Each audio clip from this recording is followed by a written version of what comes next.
Myanmar के चिन राज्य में एयर स्ट्राइक और भीषण गोलीबारी के बाद पिछले 24 घंटों में पड़ोसी देश के 2000 से ज्यादा नागरिकों ने अंतर्राष्ट्रीय सीमा के जरिए भारतीय राज्य मिजोरम में प्रवेश किया है। म्यांमार के चिन राज्य के साथ सीमा साझा करने वाले मिजोरम के चम्फाई जिले के डिप्टी कमिश्नर जेम्स लाल रिंचना ने बताया कि रविवार शाम को म्यांमार की सत्तारूढ़ झुंटा समर्थित सेना और मिलिशिया समूह पीपुल्स डिफेंस फोर्स के बीच गोलीबारी हुई।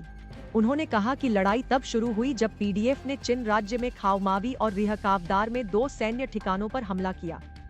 लाल रिंचना के मुताबिक खाओ मावी, रिहकावदार और चिन के पड़ोसी गांवों के 2000 से ज्यादा म्यांमारी नागरिक गोलीबारी के कारण भारतीय सीमा में प्रवेश कर गए और मिजोरम के चम्फाई जिले के जोखावथर में शरण ली है।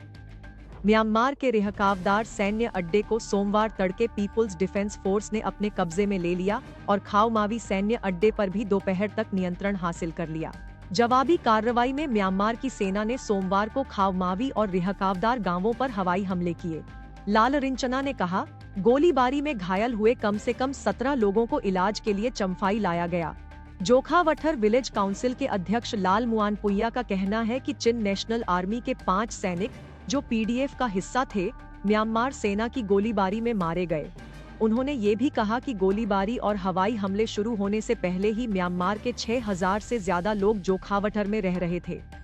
भारतीय राज्य मिजोरम के 6 जिले चम्फाई, सियाहा, लांगटलाई, सेरछिप, हनाथियाल और सैतवल म्यांमार के चिन राज्य के साथ 510 किलोमीटर लंबी सीमा साझा करते हैं। पड़ोसी देश से भारतीय सीमा में पहली बार फरवरी 2021 में पलायन शुरू हुआ, जब झुंटा ने म्यांमार की सत्ता पर कब्जा कर लिया। तब से म्यांमार के हजारों लोगों ने मिजोरम में शरण ली है।